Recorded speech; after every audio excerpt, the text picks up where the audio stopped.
Welcome to JK Wisdom World. Samachir book series for TNPSC ல இன்னைக்கு நம்ம பார்க்க போறது civics. Lesson The Constitution of India. 6th second termல second lesson கொடுத்திருக்காங்க. Constitution அப்படின்னா அரசியல் அமைப்பு. இந்த கான்ஸ்டியூஷன்ல என்ன இருக்குன்னு பாத்தீங்கன்னா, நம்ம இந்தியான்னு இல்ல, கான்ஸ்டியூஷன் அப்படின்னா உலகத்துல ஒவ்வொரு நாட்டுக்கும் அந்தந்த நாட்டுக்குன்னு சொல்லி அவங்களுக்கு ஒரு அரசியல் அமைப்பு வச்சிருப்பாங்க.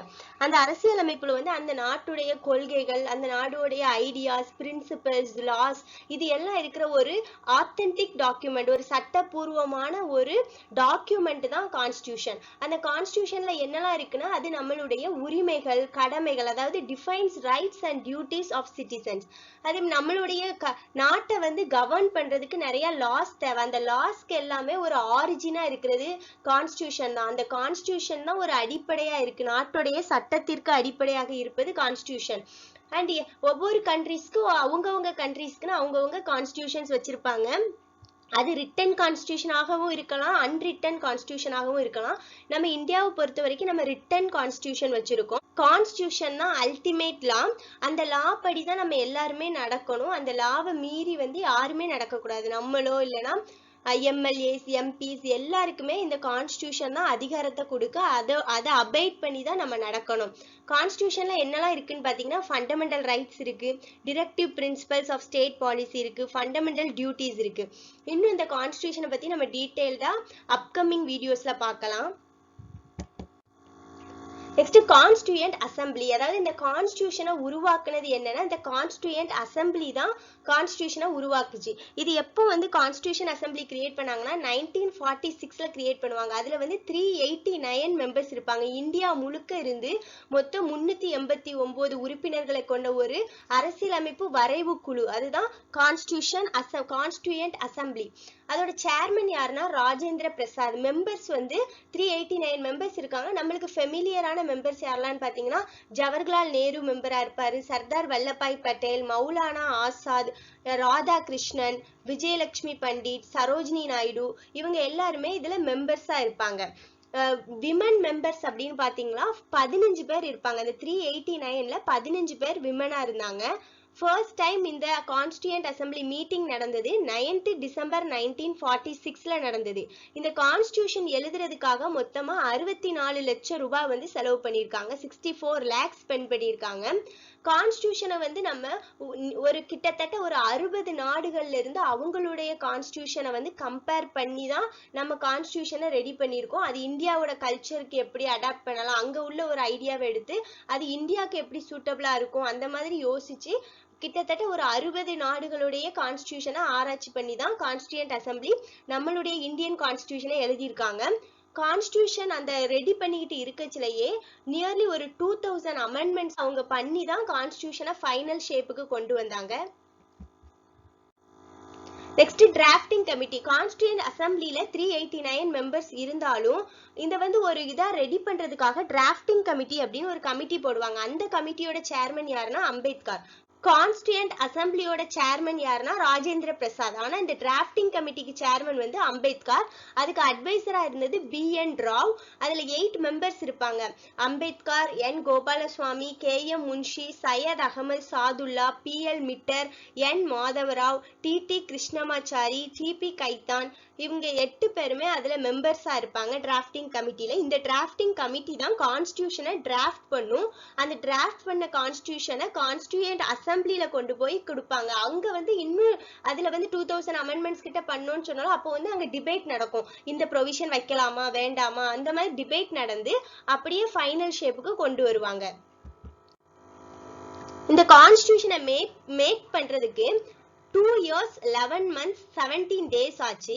அது எப்போ கம்ப்ளீட் பண்ணாங்கன்னா 26th நவம்பர் 1949 அன்னைக்கு தான் இதை கம்ப்ளீட் பண்ணுவாங்க.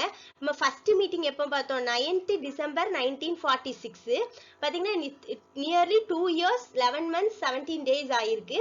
கான்ஸ்டியூயன்ட் அசம்பிளி அன்னைக்கு தான், இந்த 26th நவம்பர் 1949 அன்னைக்கு தான் அக்செப்ட் பண்ணுவாங்க இந்த கான்ஸ்டியூஷனை. அதை ஞாபகப்படுத்துற விதமா every year November 26th day of constitution அப்படின்னு செலிப்ரேட் பண்ணிக்கிட்டு இருக்கோம். நம்ம கான்ஸ்டியூஷன் வந்து அக்செப்ட் பண்ணதான் இந்த டேட். அது எப்போ நடைமுறைக்கு வந்ததுன்னு பாத்தீங்கன்னா 26th January 1950 அன்னைக்கு தான் அது நடைமுறைக்கு வந்தது. இந்த 26th January தான் நம்ம வந்து ரீபப்ளிக் டேயா எவ்ரி இயர் நம்ம செலிப்ரேட் பண்ணிக்கிட்டு இருக்கோம். கான்ஸ்டியூஷன் வந்து அன்னைக்கு தான் நாடு முழுக்க அப்ளிகபிள் ஆச்சு. அதனால அந்த டேயை நினைவூட்டும் வகையில தான் நம்ம ரீபப்ளிக் டே செலிப்ரேட் பண்ணிட்டு இருக்கோம். ஏன் வந்து 26th November அன்னைக்கு கான்ஸ்டியூஷன் வந்து இப்படி கேம் இன்டு எக்ஸிஸ்டன்ஸ், ஏன் இந்த டேட்டை டிசைட் பண்ணாங்க அப்படின்னு பாத்தீங்கன்னா 1929ல ஐஎன்சி இந்தியன் நேஷனல் காங்கிரஸோட செஷன் லாகூர்ல நடந்தது. அந்த செஷன்ல ஜவஹர்லால் நேரு வந்து பிரிசைட் ஓவர் பண்ணுவாரு.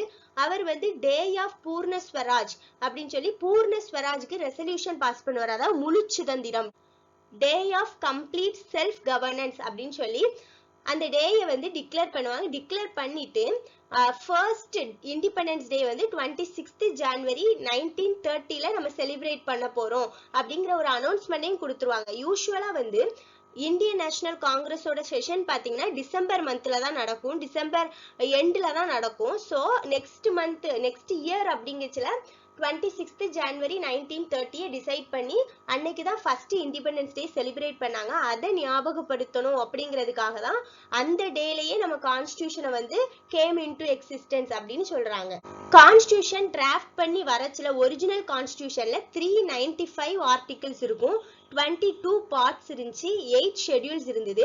அதுக்கப்புறமா நிறைய அமெண்ட்மெண்ட்ஸ் பண்ணி இப்போ 448 ஆர்டிகிள்ஸ் இருக்கு, 25 பார்ட்ஸ் இருக்கு, 12 ஷெட்யூல்ஸ் இருக்கு. இது வரைக்கும் அதாவது 16/9/2016 வரைக்கும் உள்ள பாத்தீங்கன்னா 101 அமெண்ட்மெண்ட்ஸ் வந்து நம்ம இந்தியன் கான்ஸ்டியூஷன்ல மேட் பண்ணிருக்காங்க. அம்பேத்கர் தான் டிராஃப்டிங் கமிட்டியோட சேர்மன் அப்படின்னு நான் சொன்னேன். ஸோ அம்பேத்கர் வந்து அவர் தான் வந்து இந்தியன் கான்ஸ்டியூஷனை எழுதுறதுல ரொம்பவும் முக்கியமான பங்கு வகித்தவர். அதனால அவரை ஃபாதர் ஆஃப் இந்தியன் கான்ஸ்டியூஷன் அப்படின்னு சொல்றோம். அவரை வந்து chief architect of Indian constitution அப்படின்னு சொல்றோம். இந்த கான்ஸ்டியூஷன் வந்து ஒரிஜினல் காப்பீஸ் வந்து ஹிந்தி அண்ட் இங்கிலீஷ்ல இருக்கு. அதை வந்து இப்போ எங்க இருக்குன்னா பார்லிமெண்ட்ல இருக்கிற லைப்ரரியில ஒரு ஸ்பெஷல் ஹீலியம் ஃபில் பண்ண கேசஸ் அந்த பெட்டியில வந்து வச்சு இப்போ வச்சிருக்காங்க. கான்ஸ்டியூஷனோட நோக்கம், நம்ம இந்தியன் இந்தியா எல்லா கண்ட்ரீஸ்மே அவங்கவுங்க கான்ஸ்டியூஷன்ல அவங்க கண்ட்ரியோட ஐடியாஸ் வச்சிருப்பாங்க.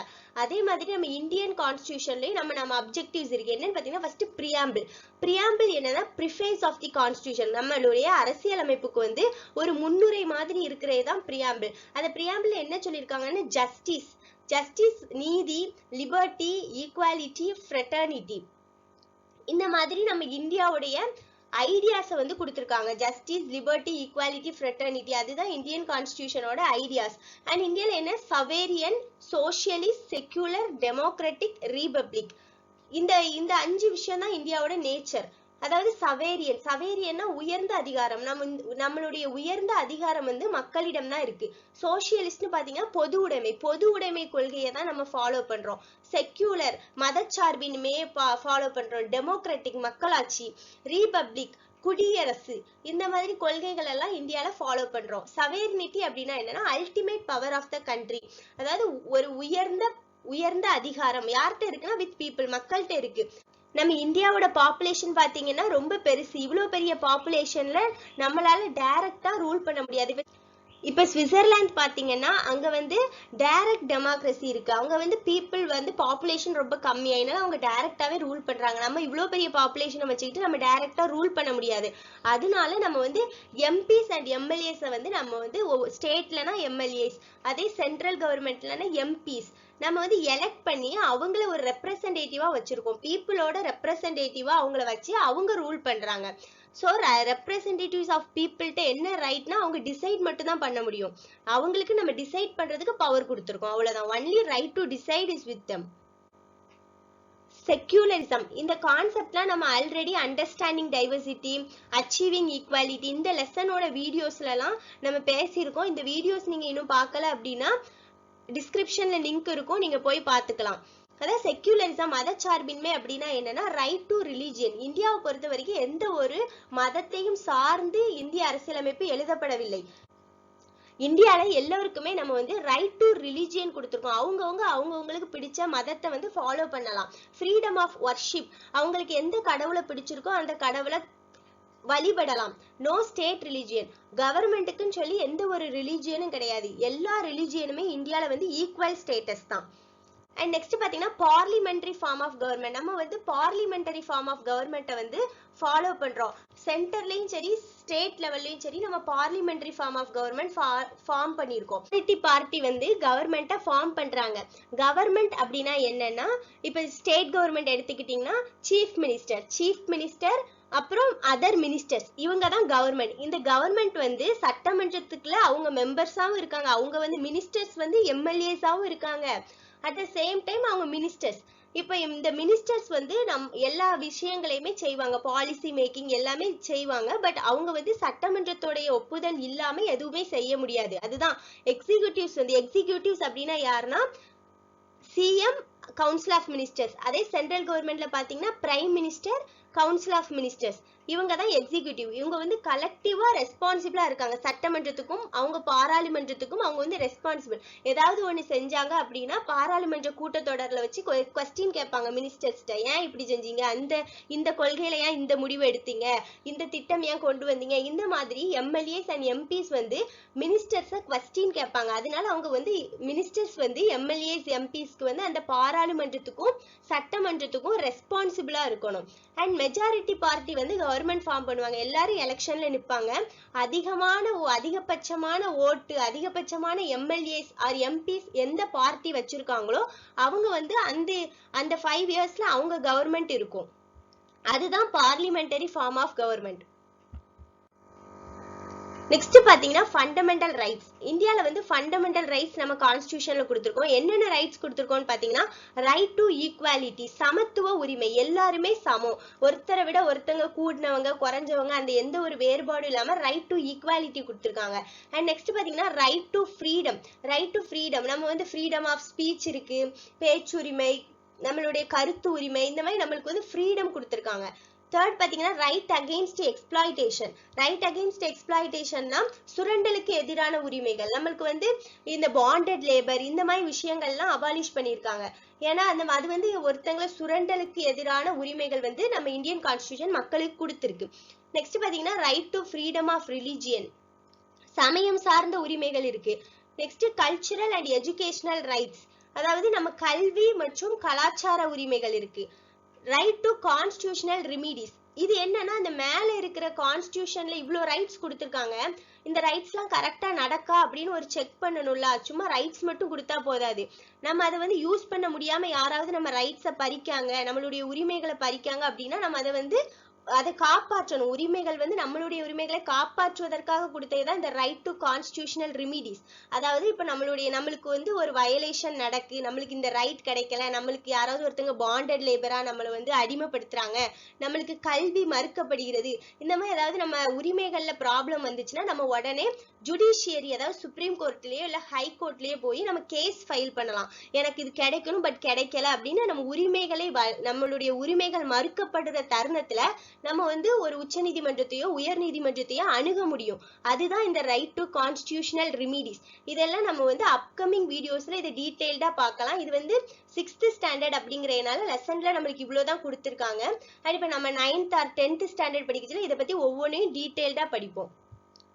நெக்ஸ்ட் யூனிவர்சல் அடல்ட் பிராங்கைஸ், அதாவது வயது வந்தோருக்கு வாக்குரிமை. இந்தியால பாத்தீங்கன்னா 18 வயசுக்கு மேல உள்ள எல்லாருக்குமே ரைட் டு ஓட் இருக்கு. அண்ட் யாருக்குமே மறுக்கப்படல. அதாவது ஒரு கேஸ்டையோ இல்லைன்னா ரிலிஜியனோ இல்லைன்னா பாலினம் இல்லைன்னா எக்கனாமிக் ஸ்டேட்டஸ் இதெல்லாம் வச்சு எல்லாருக்குமே அதை பேஸ் பண்ணி இங்க ஓட்டிங் ரைட்ஸ் வந்து கொடுக்கல. பிரிட்டிஷ் பீரியட்ல பாத்தீங்கன்னா நிலக்கிழார்களுக்கு தான் வாக்குரிமை இருந்தது. அண்ட் பெண்களுக்கு வந்து லேட்டர் பீரியட்ல தான் வாக்குரிமை கிடைச்சது. ஆனா இப்போ அந்த மாதிரி எதுவுமே கிடையாது. 18 வயசு ஆயிருக்கா அது மட்டும்தான் பார்ப்பாங்க, வேற எந்த ஒரு இதுவும் பார்க்காம எல்லோருக்கும் வாக்குரிமை கொடுத்திருக்காங்க. அதுதான் universal adult franchise. Next directive principles of state policy, அதாவது இந்தியால வந்து நம்மளுக்கு ரைட்ஸ் கொடுத்துட்டாங்க, நம்ம வந்து நம்ம உரிமைகளை வந்து கேட்கலாம். பட் நம்ம ரூல் பண்றதுக்காக நம்ம ரெப்ரசன்டேட்டிவ்ஸ் அனுப்பியிருக்கோம். அவங்களுக்கு ஒரு செட் ஆஃப் கைட்லைன்ஸ் மாதிரி இந்தியன் கான்ஸ்டியூஷன்ல கொடுத்துருக்காங்க. ஒரு கவர்மெண்ட் நடக்கு அப்படின்னா நம்ம ஆல்ரெடி பிரியாம்பிள்ல பார்த்தோம், நம்ம ஜஸ்டிஸ் இருக்கு, லிபர்ட்டி இருக்கு, ஈக்குவாலிட்டி, ஃப்ரெட்டர்னிட்டி, இந்த மாதிரி ஐடியாஸ்லாம் இந்தியன் கான்ஸ்டியூஷன்ல இருக்கு. பட் அந்த ஐடியாஸை எப்படி என்னெல்லாம் நம்ம நெக்ஸ்ட் என்னெல்லாம் செய்யணும் அப்படின்னு சொல்லி கான்ஸ்டியூஷன் ஃப்ரேமர்ஸ் வந்து directive principles of state policy கொடுத்துருக்காங்க. ஒவ்வொரு கவர்மெண்ட்டும் இதை பார்த்து இதெல்லாம் செய்யணும். அப்படி இப்ப பாத்தீங்கன்னா கல்வி உரிமை நம்மளுக்கு வந்து ரைட் டு எஜுகேஷன் அப்படிங்கிறது இருக்கு, கல்ச்சுரல் அண்ட் எஜுகேஷனல் ரைட்ஸ் இருக்கு. பட் பாத்தீங்கன்னா அது டிபிஎஸ்பில தான் முதல்ல இருக்கும். அதுக்கப்புறமா இப்ப ரைட் டு எஜுகேஷன் ஆக்ட் கொண்டு வந்திருக்காங்க. எல்லோருக்கும் ஃப்ரீயா எஜுகேஷன் கொடுக்கணும், கல்வி சுதந்திரம் இருக்கணும், கல்வியை வந்து எல்லோருக்கும் கொடுக்கணும் அப்படின்னு வந்து கொண்டு வந்திருக்காங்க. அது ஆக்சுவலா டிரெக்டிவ் பிரின்சிபல்ல ஆர்டிகல் 45ல ஆல்ரெடி கொடுத்திருப்பாங்க. அதை வந்து இப்போ இன்னொரு கவர்மெண்ட் போய் பார்க்கச்சுல சரி இதெல்லாம் நம்ம செய்யணும் அப்படிங்கறதுல இதை வந்து செய்வாங்க. இப்போ கவர்மெண்ட் ஒருவேளை கான்ஸ்டியூஷனுக்கு எதிராக ஏதாவது ஒரு வேலை பாக்குறாங்க அப்படின்னா ஒரு ஜுடிஷியரி வந்து இந்த டிரெக்டிவ் பிரின்சிபல்ஸை பார்ப்பாங்க, நம்மளுடைய நோக்கம் என்ன அப்படிங்கிறது இதுல கொடுத்திருப்பாங்க. அப்போ அதுக்கு அகெயின்ஸ்டா இருந்ததுன்னா ஜுடிஷியரி உடனே அந்த லாவை கேன்சல் பண்ணிரும். And not mandatory. பட் இதுல என்னன்னா ஒருத்தங்க நான் சொன்ன மாதிரி ஃபண்டமெண்டல் ரைட்ஸ் உரிமைகள் மறுக்கப்படத்துல நம்ம போய் ஜுடிஷியரிட்ட போய் எனக்கு இது கிடைக்கல அப்படின்னு சொல்ல முடியும். பட் டிரெக்டிவ் பிரின்சிபல்ஸ்ல ஒரு விஷயம் கொடுத்திருக்காங்க அப்படின்னா கவர்மெண்ட் செய்யலாம், அதை செய்யாமலும் இருக்கலாம். Directive principles of state policy, அதாவது ஒரு கவர்மெண்ட் வந்து எப்படியெல்லாம் நடக்கணும் அப்படிங்கறத கான்ஸ்டியூஷன் ஃப்ரேமர்ஸ் வந்து கைட்லைன்ஸா கொடுத்திருக்காங்க. இந்த கைட்லைன்ஸ் வந்து ஃபண்டமெண்டல் ரைட்ஸ்ல நான் சொன்னேன், அது வந்து நம்மளுக்கு உரிமைகள் மறுக்கப்பட்டுச்சு அப்படின்னா நம்ம ஜுடிஷியரிட்ட போய் கேட்கலாம் அப்படின்னு. ஆனா இந்த டிரெக்டிவ் பிரின்சிபல்ஸ்ல கொடுத்திருக்கிற விஷயங்களை வந்து நம்ம கட்டாயம் நம்மளுக்கு அவங்க செய்யணும் அப்படின்னு சொல்ல முடியாது. ஒரு கவர்மெண்ட் இம்ப்ளிமெண்ட் பண்ணலாம், இன்னொரு கவர்மெண்ட் பண்ணாம இருக்கலாம். பட் நம்ம வந்து அதை ஜுடிஷியரிய போய் அணுக முடியாது. இது அப்படின்னா எப்படிதான் இது வந்து எப்படி செய்வாங்க அப்படின்னு பாத்தீங்கன்னா இப்போ நம்மளுக்கே தெரியும் ஒரு கவர்மெண்ட் வந்து கரெக்டான ரூட்ல தான் போகுது. 5 வருஷத்துக்கு ஒருக்கா எலெக்ஷன் இருக்கு. அப்போ எலெக்ஷன்ல வந்து பீப்புள் ஓட்டிங் மூலமா அதை காட்டுவாங்க, நீங்க வந்து கரெக்டா நடக்கல அப்படின்னா இந்த கைட்லைன்ஸ் எல்லாம் நீங்க ஃபாலோ பண்ணல அப்படின்னா பீப்புள் ஓட்டிங்ல அந்த எலெக்ஷன்ல அவங்கள தோக்கடிச்சிருவாங்க. ஸோ அது மூலமா தான் நம்ம வந்து டிரெக்டிவ் பிரின்சிபல்ஸ் ஆஃப் ஸ்டேட் பாலிசியை வந்து இம்ப்ளிமெண்ட் பண்ண முடியும். பட் எல்லா கவர்மெண்ட்டுமே இதை மைண்ட்ல வச்சுக்கிட்டு தான் அவங்களுடைய பாலிசிஸ் எல்லாமே மேக் பண்ணுவாங்க. நெக்ஸ்ட் பாத்தீங்கன்னா ஃபண்டமெண்டல் டியூட்டிஸ் ஆஃப் சிட்டிசன், அடிப்படை கடமைகள் வந்து கொடுத்திருக்காங்க. உரிமைகள் இருக்கு அப்படின்னா கட்டாயம் நம்மளுக்கு கடமைகளும் இருக்கணும். நம்மளுடைய கான்ஸ்டியூஷன்ல ஃபண்டமெண்டல் டியூட்டிஸ் அப்படிங்கறது வந்து ஃபர்ஸ்ட் ஒரிஜினலா கான்ஸ்டியூஷன்ல கிடையாது, லேட்டரா 42nd கான்ஸ்டியூஷனல் அமெண்ட்மெண்ட் ஆக்ட் 1976ல தான் இதை ஆட் பண்ணுவாங்க. நம்மளுக்கு என்னென்ன டியூட்டி, ஆனா இந்த டியூட்டிஸ் நம்ம செய்யல அப்படின்னா அதுக்காக நம்மள அரெஸ்ட் பண்றது அந்த மாதிரிலாம் எதுவுமே கிடையாது. பட் ஒரு டியூட்டிஸ் நம்ம சிட்டிசனோட மனசுல வந்து இருக்கணும், நம்மளுக்குன்னு சில கடமைகள் இருக்கு அப்படிங்கிறது. அது என்னென்ன கடமைகள்னு பாத்தீங்கன்னா respect national flag and national anthem and abide by constitution, அதாவது தேசிய கொடி, தேசிய பாடல், இது எல்லாத்துக்குமே நம்ம வந்து மரியாதை கொடுக்கணும். அண்ட் கான்ஸ்டியூஷனுக்கு உட்பட்டு நம்ம வந்து நடக்கணும். செகண்ட் பாத்தீங்கன்னா நம்மளோட லீடர்ஸ், நம்மளுக்கு ஃப்ரீடம் ஸ்ட்ரகிள்ல நம்மளுக்காக பாடுபட்டு இந்த கஷ்டப்பட்டு நம்மளுக்கு இந்த சுதந்திரம் வாங்கி தந்த அந்த தலைவர்களுடைய அவங்களுடைய கொள்கைகளை நம்ம ஃபாலோ பண்ணணும். அண்ட் தேர்ட் பாத்தீங்கன்னா இந்தியாவுடைய சவேர்னிட்டி, யூனிட்டி அண்ட் இன்டிகிரிட்டி, இந்தியாவுடைய ஒற்றுமை, ஒருங்கிணைப்பு, இதுக்கெல்லாம் எதிராக செயல்படாம அதை வந்து நம்ம காப்பாற்றணும். 4 பாத்தீங்கன்னா இப்ப கண்ட்ரிக்கு வந்து ஏதாவது ஒரு ஆபத்து, ஒரு நெசசரி சிச்சுவேஷன் அப்படின்னு பார்த்தாங்கன்னா நம்ம வந்து ரெடினஸ் டு சர்வ், நம்ம ரெடியா இருக்கணும் நம்ம போய் சர்வ் பண்றதுக்காக.